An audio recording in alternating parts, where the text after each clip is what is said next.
আমাদের উত্তরাঞ্চলের মাটিতে কমলা ফলছে, মালটা ফলছে, চা হচ্ছে, এটা আসলেই আমাদেরকে আশার আলো দেখায়। এই যে চমৎকার বাগান, বিশাল একটা এলাকা জুড়ে লাল লাল ফল গাছ ভরে আছে, এটা ভাবাই যায় না আসলে, মানে সচক্ষে না দেখলে এটার সৌন্দর্যটা অনুভব করাও কঠিন। কমলা বাগানে কমলা চাষ হচ্ছে, এটা দেখে আমরা অভিভূত। এর ফলে আমরা খুব সহজেই এবং স্বল্প মূল্যে কমলা পাচ্ছি। এটা লালমনিরহাটবাসীর জন্য অত্যন্ত গর্বের এবং আনন্দের বিষয়। এভাবে যদি লালমনিরহাটে আরও বাগান তৈরি হয় বা উদ্যোগী হয় চাষিরা, তাহলে কমলার একটি লালমনিরহাটের মতো শহরে কমলার জন্য একটি মাইল ফলক শহর হিসাবে পরিচিত হবে বলে আমি আশা করি। আজকে প্রথম দেখলাম, দেখি আমার মনে হচ্ছে যে আমার মানে খুবই ভালো লাগতেছে এই কমলাগুলো দেখে। এই মালটা বাগানে প্রচুর মালটা, কমলা এবং চাইনিজ কমলা, এই যে কমলাগুলো আপনারা দেখছেন এটা হচ্ছে চাইনিজ কমলা, সাইজে ছোট কিন্তু খেতে খুবই সুস্বাদু। আমরা এখানে কেমিক্যাল মুক্ত, কোনো রকম বিষাক্ত কেমিক্যাল ছাড়াই আমরা একটা ফ্রেশ ফল পাচ্ছি এখানে।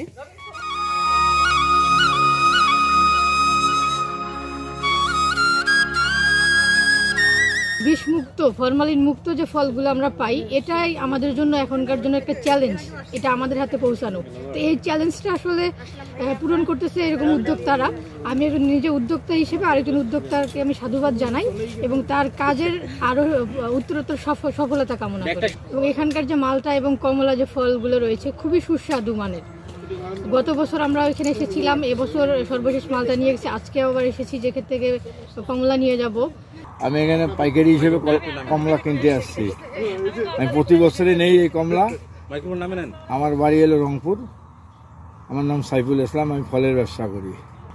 4000 টাকা মূল নিচ্ছি, আর আমরা কেজিতে 5 টাকা 10 টাকা লাভে বেশি আর কি, পার কেজিতে। তো ফর্মালিন থাকে, এটার মধ্যে কোনো মেডিসিন নেই, কোনো ফর্মালিন নেই, ফ্রেশ টাটকা কমলা আর কি, খুব ভালো।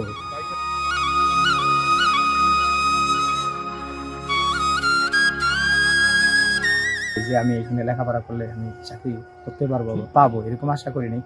এটুকু বিশ্বাস ছিল যে আমি ব্যবসা করলে হয়তো আমি আমার মূল টার্গেট অনুযায়ী আমি আগাইতে পারবো। এই অনুযায়ী আমি ছোট থেকে মূল টার্গেটটা ছিল ব্যবসা। মেন শুরু যখন হয়েছে সেটা হইতেছে আমি যখন বাবার সঙ্গে হাট বাজারে যেতাম, তখন আমার বাবা ওই খাওয়ার জন্য আটা না পায় 1 টাকা আমি শুনে দিত। তখন তো আটা না 1 টাকা অনেক দাম ছিল। ওই টাকাটা জোগাড় করতে করতে আমি 17 টাকা কি 18 টাকা জোগাড় করছিলাম।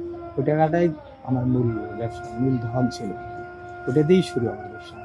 75 জন কর্মচারী আছে, কর্মসংস্থানের ব্যবস্থা আছে, প্লাস সামনে আরও প্ল্যান আছে। আমার আরও একটা বাগান তৈরি হচ্ছে, সেটা হচ্ছে আপনার 15 একর। আরেকটা বাগান করছি নীলফামারীতে 50 একর জায়গায়। মোটামুটি সামনে আরও কিছু ফল বাড়াবো, সেটা কাটিংও নাম করবো। মালয়েশিয়ান যে আপনার অ্যাভোকাডো ফলটা সেটা লাগাবো এই বছর, সামনে টার্গেট আছে। আপনার মালটা হইতেছে বাড়ি 1, কমলা আছে দার্জিলিং, আর এইটা হচ্ছে চায়না ম্যান্ডারিন, এটা চায়না কমলা। আর পেয়ারা যেটা আছে সেটা থাই 7, থাই 5, গোল্ডেন 8। আর ড্রাগন যেটা লাগাইছি, ড্রাগন আপনার 6-7 টাকা লাগাচ্ছে আর কি। ড্রাগন যারা বেকার, এরা এরকম বাগান যদি কেউ করতে চায় আমি সহযোগিতা করবো, পরামর্শ দেবো। মোটামুটিভাবে বেকার কর্মসংস্থান হবে আর কি। সংবাদ, ফিচার ও অনুষ্ঠানের জন্য ভিজিট করুন সংবাদ প্রকাশের ওয়েবসাইট এবং যুক্ত থাকুন ফেসবুক পেজ ও ইউটিউব চ্যানেলের সঙ্গে।